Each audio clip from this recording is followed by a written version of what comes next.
ఆంధ్రప్రదేశ్ రాజకీయ ప్లాట్ఫామ్ మీద నిత్యం వార్తల్లో ఉండాలనుకునే నాయకులు, కొందరు ప్రజాప్రతినిధులు ఉంటారు. ఏదో ఒక రూపంలో వాళ్ళ సెంట్రిక్గా చర్చలను వాళ్ళు ఖచ్చితంగా కోరుకుంటారు. ఈ క్రమంలో మనం ప్రధానంగా మాట్లాడుకోవాల్సి వస్తే అందులో ముందు వరుసలో రఘురామకృష్ణంరాజు గారు కూడా ఉంటారు. ప్రస్తుతం ఆంధ్రప్రదేశ్ డిప్యూటీ స్పీకర్గా ఉన్నారు. ఉండి నియోజకవర్గం నుండి టీడీపీ అభ్యర్థిగా ప్రాతినిధ్యం వహిస్తున్న రఘురామకృష్ణంరాజు గారు. ఒక రకంగా చెప్పాలంటే 4-5 సంవత్సరాల నుంచి ఆంధ్రప్రదేశ్ రాజకీయాల్లో రఘురామకృష్ణంరాజు గారు రెగ్యులర్గా వార్తల్లో ఉంటూనే వస్తూ ఉన్నారు. అయితే ఇప్పుడు ఇంతకుముందు ప్రభుత్వంలో ఉన్న వైసీపీ తరపున ఎంపీగా గెలిచిన రఘురామకృష్ణంరాజు గారు అప్పుడు అసంతృప్తిగానే ఉన్నారు. ఆ పార్టీ మీద తిరుగుబావుట ఎగరేశారు. ఇప్పుడు కూడా ఈయన ప్రాతినిధ్యం వహిస్తున్న టీడీపీ మీద అసంతృప్తిగానే ఉన్నారు. బట్ తిరుగుబావుట ఎగరేసే స్పేస్ దొరకడం లేదేమో అనిపిస్తుంది. అంటే ఇప్పుడు తిరుగుబావుట ఎగరేసి నెక్స్ట్ ఎక్కడికి వెళ్ళాలి? సో ఇప్పుడు అసంతృప్తిగా ఉన్నా కూడా అసంతృప్తి అయితే ప్రస్తుతానికి దాచుకుంటున్నట్లే ఉన్నారు. ఎందుకు అసంతృప్తిగా ఉన్నారు అంటే ఓపెన్ సీక్రెటే. గత ప్రభుత్వం మీద నేను నిత్యం ఫైట్ చేశాను.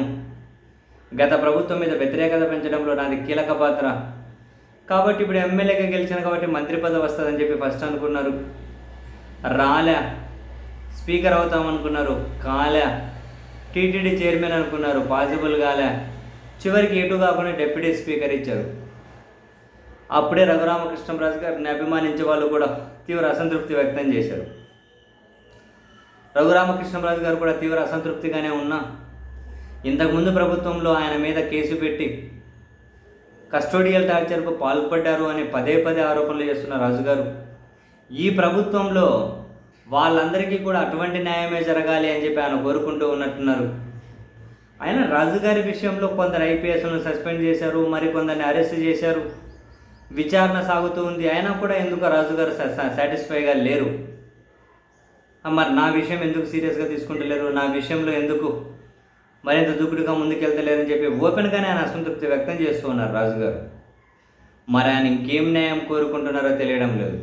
గుంటూరు జీజీహెచ్ సూపరింటెండెంట్గా ఇంతకుముందు ఉన్న ప్రభావతిని అరెస్ట్ చేయాలని చెప్పి కోరుకున్నారు. బట్ ఆమెకు కోర్టు నుంచి ప్రొటెక్షన్ ఉంది, ఎవరేం చేయలేరు కదా. ఈ క్రమంలో తాజాగా రేపు రఘురామకృష్ణంరాజు గారు తాను ప్రాతినిధ్యం వహిస్తున్న ఉండిలో ప్రతీకార దినోత్సవం అని చెప్పి ఒకటి నిర్వహిస్తూ ఉన్నారు. ప్రతీకార దినోత్సవం 2021 మే 14వ తేదీ రఘురామకృష్ణంరాజు గారిని గత ప్రభుత్వం అరెస్టు చేసిందట. ఆయన అరెస్టుకు ప్రతీకారం తీర్చుకున్నారట ప్రజలందరూ. అందుకని చెప్పి ఆయన ప్రాతినిధ్యం వహిస్తున్న ఉండి నియోజకవర్గంలో ప్రతీకార దినోత్సవం జరుపుతూ ఉన్నారట. అందరూ పెద్ద ఎత్తున తరలిరండి అంటూ ఉన్నారు. ప్రతీకార దినోత్సవం అంట. దీని ద్వారా ఆయన 2 విషయాలు అయితే చెప్పదలుచుకున్నారు. అంటే 2 విషయాలు అయితే చర్చలో ఉంచదలుచుకున్నారు. ఒకటి, గత ప్రభుత్వం మీద నేను చాలా ఫైట్ చేశాను, చాలా కష్టాలు ఎదుర్కొన్నాను, అవన్నీ తట్టుకొని నిలబడ్డా కూడా ఇప్పుడు ప్రభుత్వం నన్ను కావాల్సినంతగా గౌరవించడం లేదు అని ఏమైనా చెప్పదలుచుకున్నారేమో. అంటే గౌరవప్రదమైన బాధ్యతలు ఇవ్వడం లేదు అని. సో ఆ క్రమంలోనే అప్పుడు నన్ను ఎలా ఇబ్బంది పెట్టారో, అప్పటి నుంచి నేను ఎట్లా ఫైట్ చేశాను, ఇప్పుడు ఆయన మరోసారి అందరికీ తెలియజెప్పదలుచుకున్నారేమో. ఇప్పుడు ప్రభుత్వంలో ఉన్న వాళ్ళకు, ఆయన అభిమానించే వాళ్ళకు, ఉండి నియోజకవర్గ ప్రజలకు ఏదో మెసేజ్ పంపించదలుచుకున్నారు. అందుకే ప్రతీకార దినోత్సవం అని చెప్పి జరుపుతూ ఉన్నారు. నో డౌట్ ఈయన మరింత గౌరవప్రదమైన పదవో లేకుండా మరేదో బాధ్యతలు కోరుకుంటూ ఉన్నారు.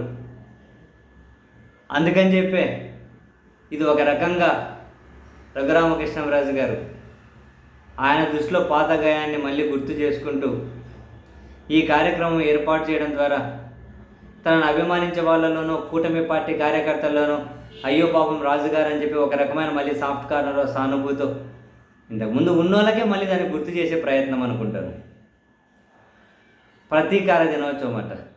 మరి ఎవరైనా ఉంటే వెళ్ళి ఉండి దగ్గర రాజుగారు ఏమైనా మంచిగా భోజనాలు పెడతారేమో, తినేసి రండి అబ్బాయి.